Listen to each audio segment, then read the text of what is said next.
Civil ടെക്കിന്റെ പുതിയൊരു വീഡിയോയിലോട്ട് എല്ലാവർക്കും സ്വാഗതം. ഇന്ന് നമ്മൾ റിവിഷൻ സീരീസ് 32 ആണ് ഷെയർ ചെയ്യുന്നത്. നിങ്ങൾക്ക് എല്ലാവർക്കും അറിയണ്ട ഗ്രേഡ് 1 എക്സാമിനെ ബേസ് ചെയ്തിട്ട് നമ്മൾ റിവിഷൻ സീരീസ് ചെയ്യുന്നുണ്ട്. അതിൽ 7 മൊഡ്യൂൾസ് നമ്മൾ ഓൾറെഡി കംപ്ലീറ്റ് ചെയ്ത് കഴിഞ്ഞു. 8ാമത്തെ മൊഡ്യൂൾസ് ഇന്നത്തെ ക്ലാസ്സോട് കൂടിയിട്ട് കംപ്ലീറ്റ് ചെയ്യുന്നതാണ്. ഇനി നമുക്ക് 2 മൊഡ്യൂളും കൂടിയാണ് എടുക്കാനുള്ളതും കൂടെ ജസ്റ്റ് ഞാൻ പറയാം.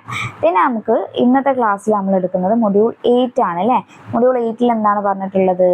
ജിയോടെക് ആണ് മൊഡ്യൂൾ 8ൽ വരുന്നത്. അപ്പോൾ ജിയോടെക്കിലുള്ള നമ്മുടെ സിലബസിലുള്ള ലാസ്റ്റ് പോർഷൻ ആണ് നമ്മൾ ഇന്ന് ഷെയർ ചെയ്യുന്നത്. ലാസ്റ്റ് പോർഷൻ എന്ന് പറഞ്ഞാൽ സൈറ്റ് ഇൻവെസ്റ്റിഗേഷനും അതുപോലെ തന്നെ ബിയറിംഗ് കപ്പാസിറ്റിയും ഒക്കെയാണ് നമ്മൾ ഇന്ന് നോക്കുന്നത്. അപ്പം എല്ലാവരും നിങ്ങളുടെ അടുത്ത് നിങ്ങൾ പഠിച്ചതിന് ശേഷം ഈ ഒരു ക്ലാസ് കാണുകയാണെങ്കിൽ നിങ്ങൾക്ക് കുറച്ചുകൂടെ യൂസ്ഫുൾ ആയിരിക്കും. ഓരോ കാര്യങ്ങൾ പറയുമ്പോൾ നിങ്ങൾക്ക് അത് ഓർത്തെടുക്കാൻ പറ്റുന്നുണ്ടോ എന്ന് ചെക്ക് ചെയ്യാൻ പറ്റും അല്ലേ. അല്ലാണ്ട് നിങ്ങൾ കാണുകയാണെങ്കിൽ എന്തായാലും ഇത് റിവിഷൻ സീരീസ് ആണ്. നമ്മൾ നോർമൽ ക്ലാസ് എടുക്കുന്ന പോലെ മെല്ലനെയല്ല പറയുക, അത്യാവശ്യം നമ്മൾ സ്പീഡിലാണ് പറഞ്ഞു പോകുന്നത്. നിങ്ങൾക്ക് ലാസ്റ്റ് മൊമെന്റ് റിവിഷൻ എന്നുള്ള രീതിയിൽ ഈ ഒരു ക്ലാസ് യൂസ്ഫുൾ ആയിരിക്കും. അല്ലാതെ നിങ്ങൾ ക്ലാസ് കാണുകയാണെങ്കിൽ 2-3 പ്രാവശ്യം കാണുക, അപ്പോഴായിരിക്കും നിങ്ങൾക്ക് ഒരു ഐഡിയ കിട്ടുക. ഓക്കെ, നിങ്ങൾ എന്തായാലും പഠിച്ച കാര്യങ്ങൾ തന്നെയാണ്. നമ്മളിപ്പം എഞ്ചിനീയറിംഗ് നമ്മളെ ക്ലാസ്സിലൊക്കെ നമ്മൾ പഠിച്ച കാര്യങ്ങൾ തന്നെയാണ്. പക്ഷെ എന്നാലും നിങ്ങൾക്കത് മറന്നു പോയിട്ടുണ്ടെങ്കിൽ ഈ ഒരു ക്ലാസ് കാണുകയാണെങ്കിൽ നിങ്ങൾ കുറച്ച് റിപ്പീറ്റ് ചെയ്തിട്ട് കണ്ടു നോക്കുക. അപ്പോഴായിരിക്കും നിങ്ങൾക്കത് എഫക്റ്റീവായിട്ട് പഠിക്കാൻ പറ്റുക. ഓക്കെ, അപ്പോൾ നമ്മൾ സിലബസിൽ എന്തൊക്കെയാണ് പറഞ്ഞിട്ടുള്ളത്? സിലബസ് ജിയോടെക് എഞ്ചിനീയറിംഗിൻ്റെത് നമ്മൾ മൊഡ്യൂൾ 8ൽ 10 മാർക്ക് തന്നെയാണല്ലേ കംപ്ലീറ്റ് പറഞ്ഞിട്ടുള്ളത്. അപ്പോൾ നിങ്ങൾ സിലബസ് ഒന്ന് വേണമെങ്കിൽ പോസ്റ്റ് ചെയ്തിട്ട് വായിച്ച് നോക്കുക. ഞാനത് പറഞ്ഞ് ടൈം കളയുന്നില്ല. അപ്പോൾ നമുക്ക് ഇന്നത്തെ ക്ലാസ്സിലേക്ക് കിടക്കാം. ഇന്നത്തെ ക്ലാസ്സിൽ നമ്മൾ എടുക്കാൻ പോകുന്ന ഫസ്റ്റ് ഏരിയ എന്ന് പറഞ്ഞാൽ സൈറ്റ് ഇൻവെസ്റ്റിഗേഷൻ ആണ്. സൈറ്റ് ഇൻവെസ്റ്റിഗേഷനിൽ നമുക്ക് പഠിക്കാനുള്ള ഒരു ഇമ്പോർട്ടൻ്റ് ആയിട്ടുള്ള മെത്തേഡ് ഏതാണ്? നമുക്ക് ഇമ്പോർട്ടൻ്റ് ആയിട്ട് സൈറ്റ് ഇൻവെസ്റ്റിഗേഷനിൽ പഠിക്കാനുള്ളത് ഏതാണ്? നിങ്ങൾക്ക് പറയുമ്പോൾ ഓർമ്മ വരുന്നുണ്ടോ നോക്കുക. ജിയോ ഫിസിക്കൽ മെത്തേഡ് അല്ലേ. ജിയോ ഫിസിക്കൽ മെത്തേഡാണ് നമുക്ക് നോക്കാനുള്ളത്. ജിയോ ഫിസിക്കൽ മെത്തേഡ് എന്ന് പറഞ്ഞാൽ എന്താണ്? ജിയോ ഫിസിക്കൽ മെത്തേഡ് അല്ലെ. ജിയോ ഫിസിക്കൽ മെത്തേഡ് എന്ന് പറഞ്ഞു കഴിഞ്ഞാൽ എന്താണ്? നാച്ചർ ഓഫ് സോയിൽ അല്ലെ. നമ്മൾ nature of soil strata can be determined. ഈ ഒരു ജിയോ ഫിസിക്കൽ മെത്തേഡിലാണ് നമ്മൾ nature of soil strata determine ചെയ്യുന്നത്. ഏതൊക്കെ മെത്തേഡാണ് nature of soil strata determine ചെയ്യാൻ ഈ ഒരു ജിയോ ഫിസിക്കൽ മെത്തേഡിൽ വരുന്നതെന്ന് ചോദിച്ചാൽ ഇലക്ട്രിക്കൽ റെസിസ്റ്റിവിറ്റി മെത്തേഡും ഉണ്ട്, അതുപോലെ തന്നെ സീസ്മിക് റിഫ്രാക്ഷൻ മെത്തേഡും ഉണ്ട്. സിലബസ് നോക്കിയാൽ കാണാൻ പറ്റും, 2 എടുത്ത് പറഞ്ഞിട്ടുണ്ട്. അപ്പോൾ ജിയോ ഫിസിക്കൽ മെത്തേഡിൽ നമ്മൾ എന്താണ് ചെയ്യുന്നത്? Nature of soil strata can be determined. ഇതേ രീതിയിൽ ഡിറ്റർമിൻ ചെയ്യുന്ന എത്ര മെത്തേഡാണുള്ളത്? 2 മെത്തേഡാണ് അല്ലേ. അതിൽ 1 പറയുന്നത് ഇലക്ട്രിക്കൽ റെസിസ്റ്റിവിറ്റി മെത്തേഡാണ്. സെക്കൻഡ് 1 പറയുന്നത് സീസ്മിക് റിഫ്രാക്ഷൻ മെത്തേഡാണ്. ഇതാണ് 2 മെത്തേഡ്സ് വരുന്നത്. ജിയോ ഫിസിക്കൽ മെത്തേഡിൽ nature of soil strata can be determined എന്നുള്ളത് ഓർത്ത് വെക്കുക. അതിൽ വരുന്ന മെത്തേഡ്സ് ആണ് ഇലക്ട്രിക്കൽ റെസിസ്റ്റിവിറ്റി മെത്തേഡും സീസ്മിക് റിഫ്രാക്ഷൻ മെത്തേഡും. ഇനി നമുക്ക് ഓരോന്നായിട്ട് നോക്കാം. First 1 electrical resistivity method.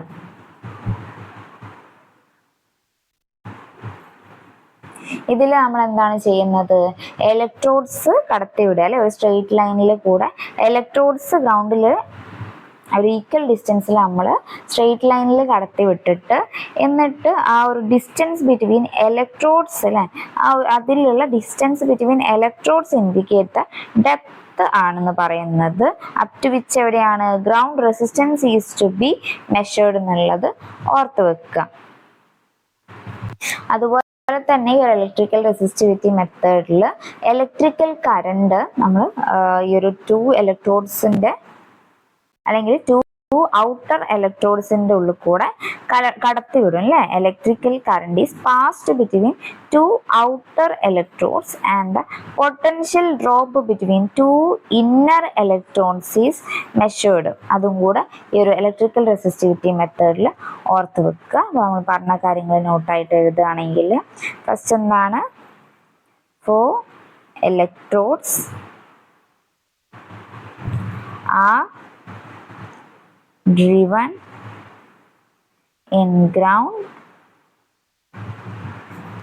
at equal distance apart in a straight line. അതുപോലെ നമ്മളിവിടെ പറഞ്ഞിട്ടുള്ള എന്താണ്, the distance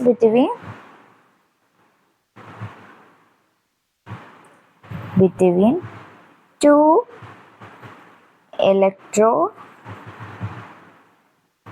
indicate the depth up to which ground resistance is to be measured.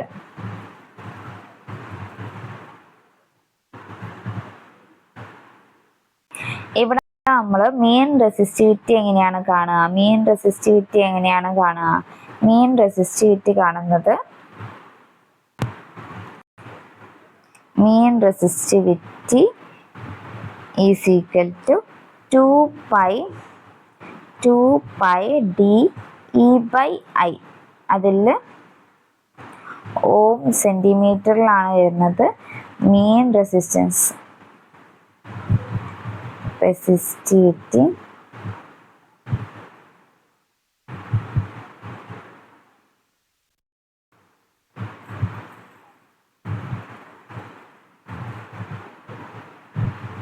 രണ്ടാമത് ഡി എന്ന് പറഞ്ഞു കഴിഞ്ഞാൽ ഡിസ്റ്റൻസ് ബിറ്റ്വീൻ ഇലക്ട്രോഡ്സ്, പിന്നെ ഇ എന്ന് പറഞ്ഞാൽ potential drop between inner electrodes, പിന്നെ ഐ എന്താണ്, current flowing between outer electrodes. അപ്പം അതാണ് ഇവിടെ ഓർത്ത് വെക്കേണ്ടത് ഈ ഒരു ഫോർമുല അല്ലേ. എന്താണ്, mean resistivity is equal to 2 pi d. D എന്ന് പറഞ്ഞു കഴിഞ്ഞാൽ ഡിസ്റ്റൻസ് ബിറ്റ്വീൻ ഇലക്ട്രോൺസ് ആണ്, ഇൻറ്റു ഇ ബൈ ഐ അല്ലേ. ഇ എന്ന് പറഞ്ഞു കഴിഞ്ഞാൽ potential drop between inner electrodes ആണ്. ഐ എന്ന് പറഞ്ഞു കഴിഞ്ഞാൽ current flowing between outer electrodes ആണ് അല്ലേ. അപ്പം അത് മനസ്സിലാക്കി വെക്കുക.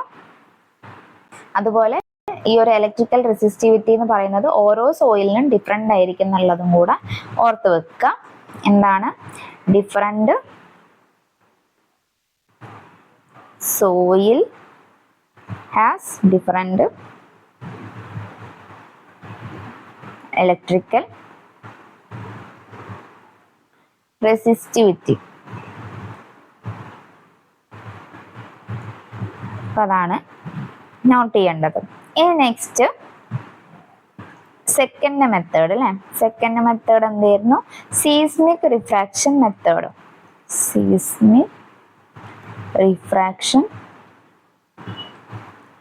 മെത്തേഡ് എന്ന് പറഞ്ഞാൽ, സീസ്മിക് റിഫ്രാക്ഷൻ മെത്തേഡിൽ എന്താണ് ചെയ്യുന്നതെന്ന് പറഞ്ഞു കഴിഞ്ഞാൽ, vibration caused in the ground by artificial explosion travel faster in rock than in soil എന്നുള്ളത് നമുക്കറിയുന്ന കാര്യമാണല്ലോ. അപ്പം എന്താണ് vibration caused in the ground by artificial explosion travel faster in rock than the soil ആണ്. അപ്പൊ നമ്മൾ ഇവിടെ എന്താണ് കണ്ടുപിടിക്കുന്നതെന്ന് പറഞ്ഞാൽ time travel of the waves are noted and distance to time graph നമ്മൾ പ്ലോട്ട് ചെയ്യും. എന്നിട്ട് നമ്മൾ ഈ ഒരു സീസ്മിക് വെലോസിറ്റി കാണുകയാണ് ചെയ്യുന്നത്. നമ്മൾ കുറച്ചുകൂടെ പറഞ്ഞ പോലെ തന്നെ different soil strata have different seismic velocity and strata is identified. അതാണ് നമ്മളിവിടെ ചെയ്യുന്നത്. ഡിഫറെന്റ് സോയിൽ സ്ട്രാറ്റയിൽ ഡിഫറെന്റ് സീസ്മിക് വെലോസിറ്റി ആയിരിക്കും ഉണ്ടാവുക. നമ്മളിവിടെ സീസ്മിക് വെലോസിറ്റി എങ്ങനെയാണ് കാണുന്നത്? Times of travel of waves note ചെയ്തിട്ട് അതുപോലെ തന്നെ ഡിസ്റ്റൻസ് നോട്ട് ചെയ്യും അല്ലേ. എന്നിട്ട് ആ ഒരു ഡിസ്റ്റൻസും ടൈമും കൂടെ ഉള്ള ഒരു ഗ്രാഫ് വരയ്ക്കും. എന്നിട്ട് നമ്മൾ സീസ്മിക് വെലോസിറ്റി കാണുകയാണ് ചെയ്യുന്നത്. അപ്പൊ നമുക്കിവിടെ എന്താണ് നോട്ട് ചെയ്യേണ്ടത്? സീസ്മിക് റിഫ്രാക്ഷൻ മെത്തേഡിൽ അല്ലേ എന്താണ് നമ്മൾ നോട്ട് ചെയ്യുന്നത്? Times of travel of waves are noted and distance time graph is plotted. എന്നിട്ട് നമ്മൾ എന്താണ് കണ്ടുപിടിക്കുന്നത്? Seismic velocity is found. പിന്നെ നമ്മൾ കുറച്ചൊന്ന് പറഞ്ഞ പോലെ തന്നെ ഡിഫറെന്റ് വോയിഡ്സ് ഹാവ് അല്ലെങ്കിൽ different void strata have different soil strata have different seismic velocity ആണല്ലേ വരുന്നത്. Different soil strata have different seismic velocity and the strata is identified എന്നുള്ളതും കൂടെ മനസ്സിലാക്കുക. അപ്പോൾ നമ്മളിവിടെ എന്താണ് ചെയ്യുന്നത്? സീസ്മിക് റിഫ്രാക്ഷൻ മെത്തേഡിൽ ടൈം ഓഫ് ട്രാവൽ ഓഫ് വേവ്സും നോട്ട് ചെയ്യും. അതുപോലെ തന്നെ ഡിസ്റ്റൻസ് ടൈം ഗ്രാഫ് നമ്മൾ പ്ലോട്ട് ചെയ്യും അല്ലേ. എന്നിട്ട് സീസ്മിക് വെലോസിറ്റി കണ്ടുപിടിക്കുകയാണ് ചെയ്യുന്നത്. സീസ്മിക് റിഫ്രാക്ഷൻ മെത്തേഡ് എന്ന് പറഞ്ഞു കഴിഞ്ഞാൽ അതാണ് വരുന്നത്. ഇനി നമുക്ക് നോക്കാനുള്ളതാണ് ബിയറിംഗ് കപ്പാസിറ്റി.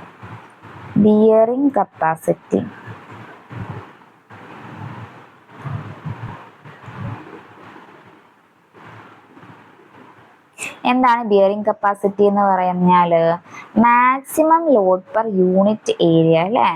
എന്താണ് maximum load per unit area which soil will resist without displacement അല്ലേ.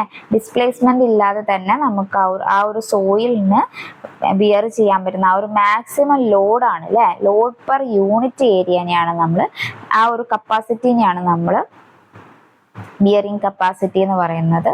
അപ്പം എന്താണ് ബിയറിംഗ് കപ്പാസിറ്റി എന്ന് പറഞ്ഞാൽ? Bearing capacity is the maximum load per unit area which soil will resist safely without displacement. അപ്പം അതിനെയാണ് നമ്മൾ bearing capacity എന്ന് പറയുന്നത്. അതിൽ നമുക്ക് പഠിക്കാനുള്ളതാണ് സേഫ് ബിയറിംഗ് കപ്പാസിറ്റി, അതുപോലെ തന്നെ മാക്സിമം സേഫ് ബിയറിംഗ് കപ്പാസിറ്റി, പിന്നെ അതുപോലെ തന്നെ അലോവബിൾ ബിയറിംഗ് കപ്പാസിറ്റി അല്ലെങ്കിൽ അലോവബിൾ ബിയറിംഗ് പ്രഷർ എന്നൊക്കെ പറയും. എന്താണ് ബിയറിംഗ് കപ്പാസിറ്റി എന്ന് പറഞ്ഞു കഴിഞ്ഞാൽ? Maximum load per unit area without displacement അല്ലേ. അപ്പം അതാണ് നമ്മൾ ഈ ഒരു ബിയറിംഗ് കപ്പാസിറ്റി എന്ന് പറയുന്നത്. ഇനി നമുക്ക് ബിയറിംഗ് കപ്പാസിറ്റിയിൽ തന്നെ ഓരോന്നായിട്ട് നോക്കാം. ഫസ്റ്റ് വണ്ണാണ് safe bearing capacity. Safe bearing capacity എന്ന് പറഞ്ഞു കഴിഞ്ഞാൽ എന്താണ്? സേഫ് ബിയറിംഗ് കപ്പാസിറ്റി എന്ന് പറഞ്ഞു കഴിഞ്ഞാൽ ultimate bearing capacity by factor of safety ആണ് അല്ലേ. എങ്ങനെയാണ് നമ്മൾ സേഫ് ബിയറിംഗ് കപ്പാസിറ്റി കാണാൻ? Safe bearing capacity is equal to ultimate bearing capacity. Ultimate bearing capacity divided by factor of safety അല്ലേ, factor of safety ആണ് നമ്മൾ സേഫ് ബിയറിംഗ് കപ്പാസിറ്റി എന്ന് പറയുന്നത്. അപ്പം അങ്ങനെയാണെങ്കിൽ മാക്സിമം സേഫ് ബിയറിംഗ് കപ്പാസിറ്റി എന്തായിരിക്കും? ഈ ഒരു മാക്സിമം സേഫ് ബിയറിംഗ് കപ്പാസിറ്റി എന്ന് പറഞ്ഞാൽ മാക്സിമം പ്രഷർ ആ ഒരു സോയിലിന് എടുക്കാൻ പറ്റുന്ന മാക്സിമം പ്രഷർ ആണ് വിത്തൗട്ട് ഷിയർ ഫെയിലിയർ അല്ലെ. ഷിയർ ഫെയിലിയർ ഒന്നും തന്നെ ഇല്ലാതെ സോയിലിന് എടുക്കാൻ പറ്റുന്ന ആ ഒരു മാക്സിമം ബിയറിംഗ് കപ്പാസിറ്റിനെയാണ് അല്ലെങ്കിൽ ആ ഒരു മാക്സിമം പ്രഷറിനെയാണ് നമ്മൾ ഈ ഒരു മാക്സിമം സേഫ് ബിയറിംഗ് കപ്പാസിറ്റി എന്ന് പറയുന്നത്. മാക്സിമം സേഫ് ബിയറിംഗ് കപ്പാസിറ്റി അല്ലേ. മാക്സിമം സേഫ് ബിയറിംഗ് കപ്പാസിറ്റി എന്ന് പറയുമ്പോൾ maximum pressure that soil can bear without any risk of shear failure irrespective of any settlement that may occurs.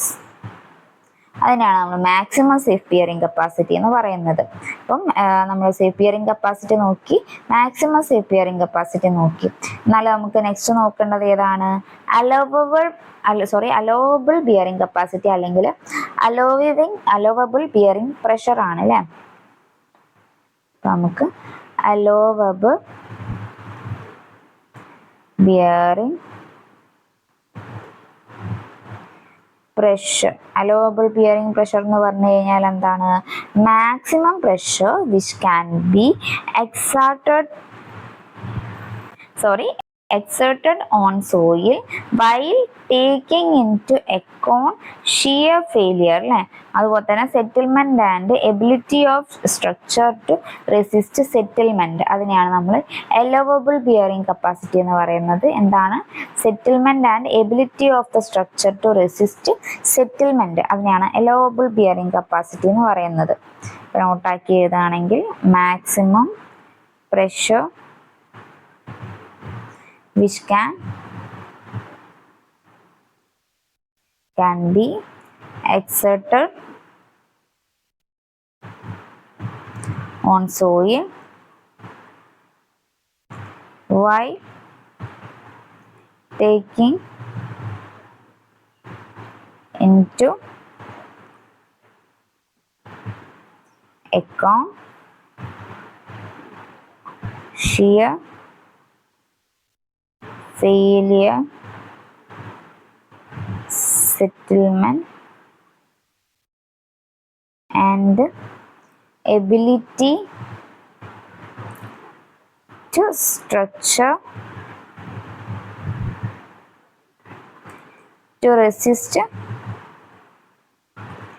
settlement. അതിനാണ് നമ്മൾ allowable bearing pressure എന്ന് പറയുന്നത്. അപ്പോൾ നമ്മൾ bearing capacity എന്താണെന്ന് പറഞ്ഞു, അതുപോലെ തന്നെ safe bearing capacity, maximum safe bearing capacity, allowable bearing പ്രഷറും പറഞ്ഞു കഴിഞ്ഞു. അതുപോലെ ഈ ഒരു maximum safe bearing capacity values നമുക്ക് ഇമ്പോർട്ടൻ്റ് ആണ്. അപ്പം എല്ലാത്തിൻ്റെതും പറയുന്നില്ല, കുറച്ച് മാത്രം പറയാം. നിങ്ങൾക്ക് ടൈം ഉണ്ടെങ്കിൽ എല്ലാം നോക്കി വെക്കുന്നത് തന്നെയാണ് നല്ലത്. അധികവും ചോദിച്ച് കണ്ടിട്ടുള്ളതെന്ന് പറഞ്ഞാൽ അത് മാത്രമാണ് ഞാനിപ്പോൾ റിപ്പീറ്റ് ചെയ്ത് പറയുന്നത്. ബാക്കി നിങ്ങൾക്ക് പഠിച്ചു വെക്കാൻ പറ്റുകയാണെങ്കിൽ നല്ലത് തന്നെയാണ്. ഫസ്റ്റ് നമുക്ക് നോക്കാനുള്ളത് ബ്ലാക്ക് കോട്ടൺ സോയിൽ അല്ലേ. Black cotton soil in black cotton soil in dry condition.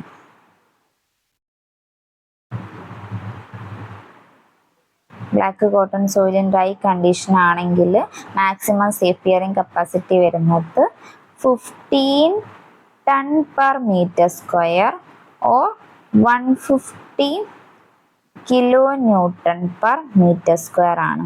Kilo newton per metre സ്ക്വയറിലാണ് ഞാൻ അടുത്തത് പറയുക. ഇത് ഫസ്റ്റ് വണ്ണ് മാത്രം 15 ഒരു ടണ്ണിലും കിലോ ന്യൂട്ടണിലും പറഞ്ഞിട്ടുള്ളതാണ്.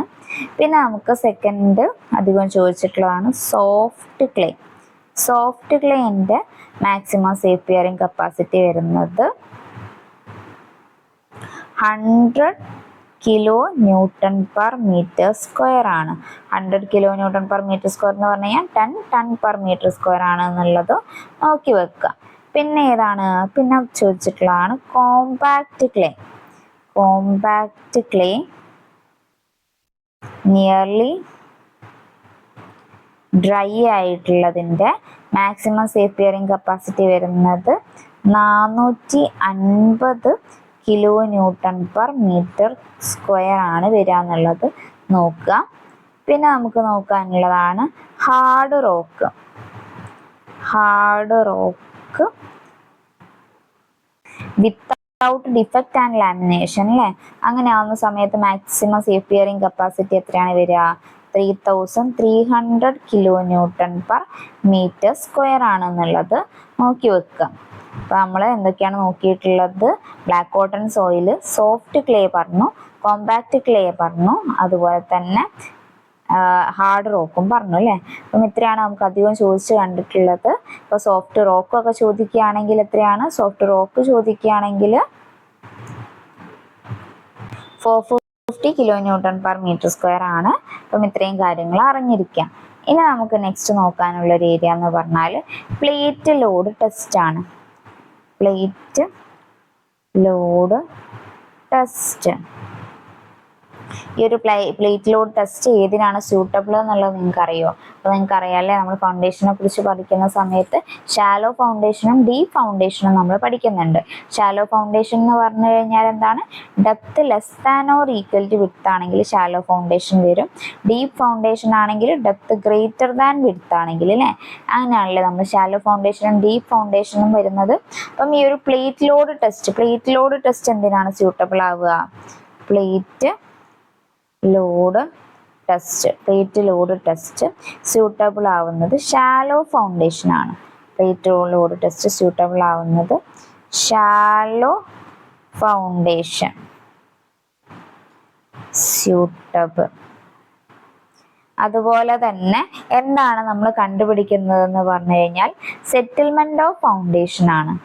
അൾട്ടിമേറ്റ് ബിയറിംഗ് കപ്പാസിറ്റിയും അതുപോലെ തന്നെ സെറ്റിൽമെന്റ് ഓഫ് ഫൗണ്ടേഷനുമാണ് നമ്മൾ പ്ലേറ്റ് ലോഡ് ടെസ്റ്റിൽ കണ്ടുപിടിക്കുന്നത്. ഇപ്പോൾ പ്ലേറ്റ് ലോഡ് ടെസ്റ്റിൽ നമ്മൾ എന്താണ് കണ്ടുപിടിക്കുന്നത്? Used to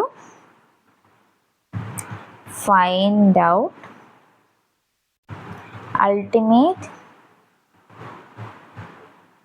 bearing capacity and settlement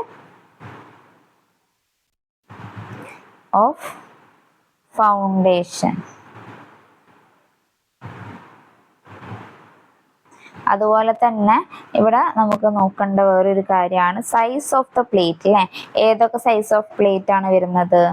size of plate just ഞാൻ പറയുകയാണ്, നിങ്ങൾക്ക് വേണമെങ്കിൽ നോക്കിയാൽ മതി. Size of plate 30x30 centimetre വരുന്നുണ്ട്, 45x45 സെൻറ്റിമീറ്റർ വരുന്നുണ്ട്, പിന്നെ അതുപോലെ തന്നെ 60x60 സെൻറ്റിമീറ്റർ വരുന്നുണ്ട്, പിന്നെ 75x75 സെൻറ്റിമീറ്റർ അല്ലേ. ഇതാണ് നമുക്ക് സൈസ് ഓഫ് ദ പ്ലേറ്റിൽ വരുന്നത്. എന്താണ് പ്ലേറ്റ് ലോഡ് ടെസ്റ്റ് എന്ന് പറയുന്നത്? എന്ത് കണ്ടുപിടിക്കേണ്ടിയിട്ടാണ് പ്ലേറ്റ് ലോഡ് ടെസ്റ്റ്? നമ്മൾ ഷാലോ ഫൗണ്ടേഷൻ ആണ് സ്യൂട്ടബിൾ എന്ന് പറഞ്ഞു. അതുപോലെ തന്നെ find out ultimate bearing capacity and settlement of foundation എന്നുള്ളതും ഓർത്ത് വെക്കാം. അപ്പം അതാണ് നമുക്ക് ഈ ഒരു പ്ലേറ്റ് ലോഡ് ടെസ്റ്റിൽ നോക്കാനുള്ളത്. പിന്നെ അതുപോലെ തന്നെ അതിൻ്റെ ആ ഒരു thickness of plate should not be less than 25 mm ആണ്. Thickness of plate should not less than 25 25 mm എന്നുള്ളത് നോട്ട് ചെയ്ത് വെക്കുക. ഇനി നമുക്ക് നെക്സ്റ്റ് നോക്കാനുള്ളതാണ്, ഇതിനെക്കുറിച്ച് ഡീറ്റെയിൽഡ് ആയിട്ടൊന്നും ഞാൻ പറയുന്നില്ല. ഇനി നെക്സ്റ്റ് നമുക്ക് നോക്കാനുള്ളതാണ് standard penetration test.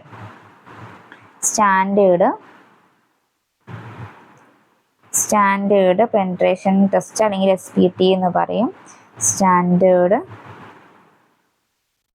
Penetration test. Standard penetration ടെസ്റ്റിൽ നമ്മൾ നമ്പർ ഓഫ് ഫ്ലോസ് ആണല്ലേ കണ്ടുപിടിക്കുന്നത്, അത് ജസ്റ്റ് മനസ്സിലാക്കി വെക്കുക. അതുപോലെ തന്നെ നമ്പർ ഓഫ് ഫ്ലോസ്, പിന്നെ അതുപോലെ തന്നെ നമ്മൾ എന്താണ് ഈ ഒരു സ്റ്റാൻഡേർഡ് പെനട്രേഷൻ ടെസ്റ്റിന് വേണ്ടിയിട്ട് യൂസ് ചെയ്യുന്നത് ഏതൊക്കെയാണെന്നുള്ളത് ഒന്ന് നോട്ട് ചെയ്ത് വെക്കുക. ഈ ഫസ്റ്റ് വണ്ണാണ് എന്താണ്, drop hammer.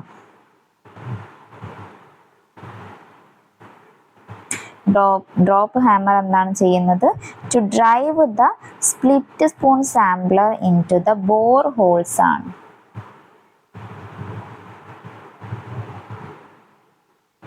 To drive the split spoon sampler into the borehole. പിന്നെ അതുപോലെ തന്നെ ഉള്ളതാണ് ഡ്രോപ്പ് ഹാമർ കഴിഞ്ഞാൽ split spoon sampler. Split spoon sampler.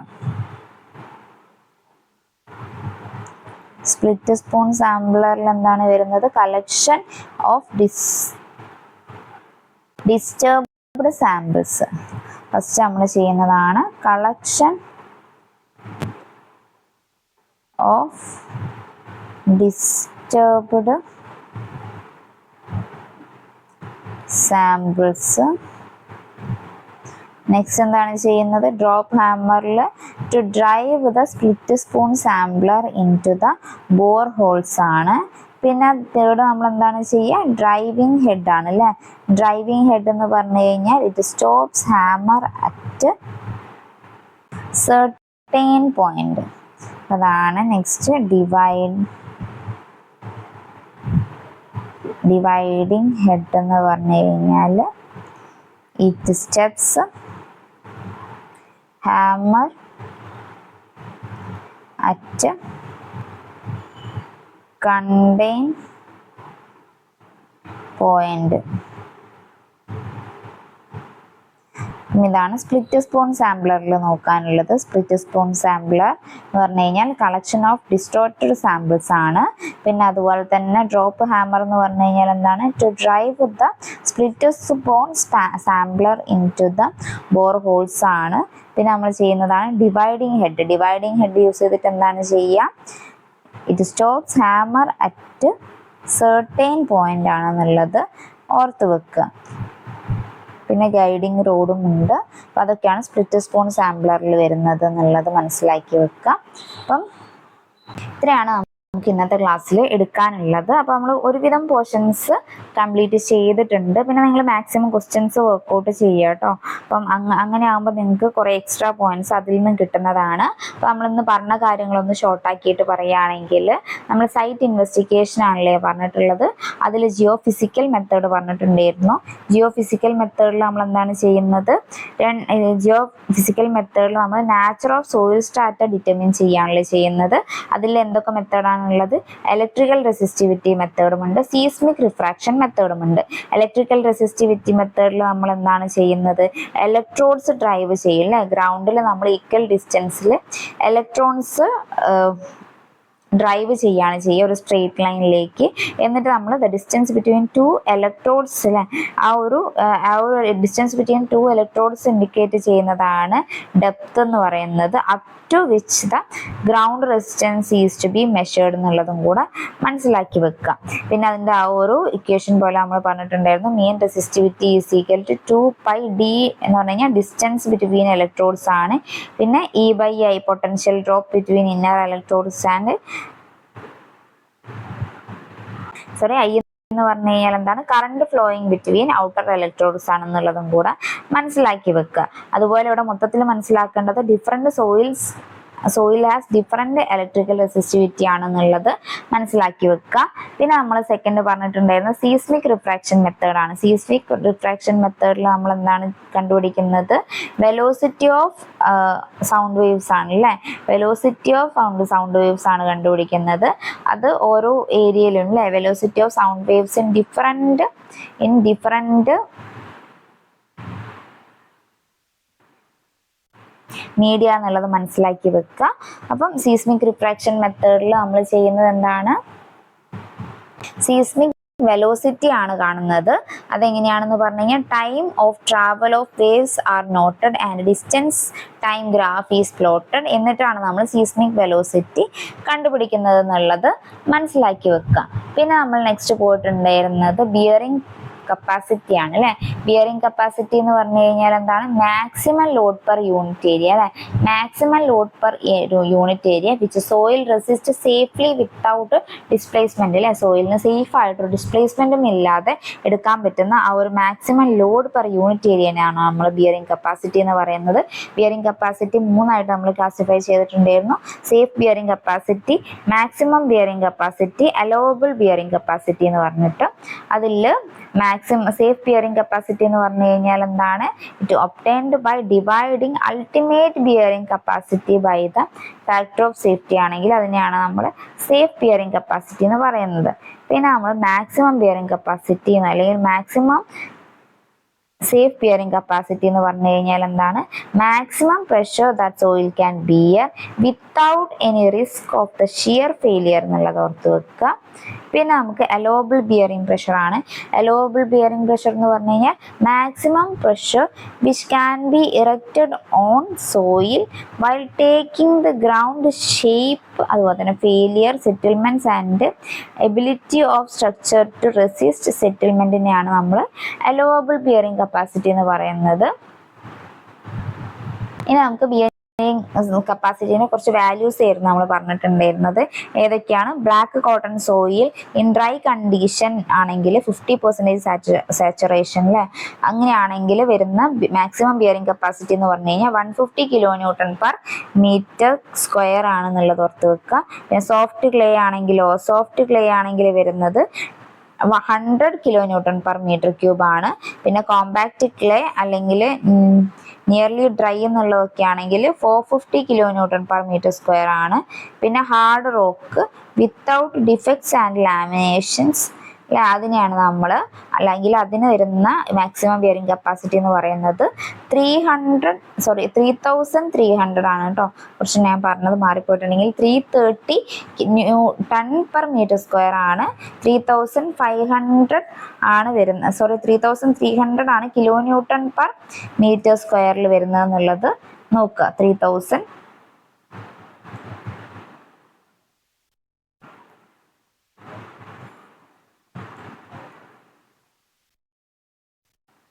3300 kN per meter square ആണ്, പറഞ്ഞത് മാറിയിട്ടില്ല. പിന്നെ നമുക്ക് നോക്കാനുള്ളതാണ് പ്ലേറ്റ് ലോഡ് ടെസ്റ്റ് അല്ലെ. പ്ലേറ്റ് ലോഡ് ടെസ്റ്റ് സൂട്ടബിൾ ആവുന്നത് എവിടെയാണ്, ഷാലോ ഫൗണ്ടേഷനിലാണ്.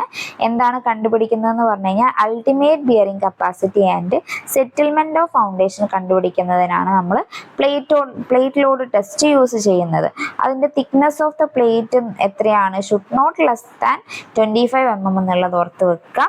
അതുപോലെ തന്നെ സൈസ് ഓഫ് ദ പ്ലേറ്റ് വരുന്നത് 30x30, 45x45, 60x60, 75x75 ആണ് വരുന്നത്. പിന്നെ നമുക്ക് നോക്കാനുള്ളതാണ് standard penetration test. Standard penetration ടെസ്റ്റിൽ എന്താണ്, ഫസ്റ്റ് നമ്മൾ സ്പ്ലിറ്റ് സ്പൂൺ സാമ്പിളർ ആണല്ലേ എടുക്കുക. എന്തിനു വേണ്ടിയിട്ടാണെന്ന് ചോദിച്ചു കഴിഞ്ഞാൽ കളക്ഷൻ ഓഫ് ഡിസ്റ്റർബ്ഡ് സാമ്പിൾസിനാണ് നമ്മൾ സ്പ്ലിറ്റ് സ്പൂൺ സാമ്പിളർ എടുക്കുന്നത്. പിന്നെ ഡ്രോപ്പ് ഹാമർ ഉണ്ട്. ഡ്രോപ്പ് ഹാമർ യൂസ് ചെയ്യുന്നത് to drive the split spoon sampler into the bore ഹോൾസിന് വേണ്ടിയിട്ടാണ് നമ്മൾ ഡ്രോപ്പ് ഹാമർ യൂസ് ചെയ്യുന്നത്. പിന്നെ നമുക്ക് ഡ്രൈവിംഗ് ഹെഡ് ആണ്. ഡ്രൈവിംഗ് ഹെഡ് എടുക്കുകയാണെങ്കിൽ എന്താണ് പറയുന്നത്, it stops hammer and contain point അല്ലേ. അപ്പം അതിനെയാണ് നമ്മൾ ഡ്രൈവിംഗ് ഹെഡ് എന്ന് പറയുന്നത്. പിന്നെ ഗൈഡിങ് റോഡ് എന്നൊക്കെ പറഞ്ഞിട്ടുണ്ട്. അപ്പം അത് മനസ്സിലാക്കി വെക്കുക.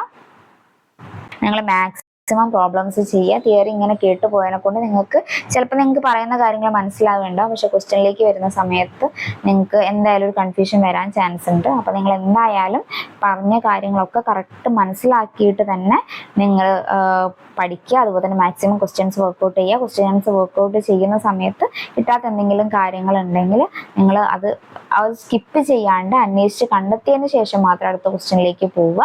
മാക്സിമം ടൈം കറക്റ്റ് രീതിയിൽ യൂട്ടിലൈസ് ചെയ്യുക. എല്ലാവർക്കും നല്ല റിസൾട്ട് ഉണ്ടാവട്ടെ, എല്ലാവർക്കും നല്ലോണം പഠിക്കാൻ പറ്റട്ടെ. ഓക്കെ, അപ്പം all the best. Thank you.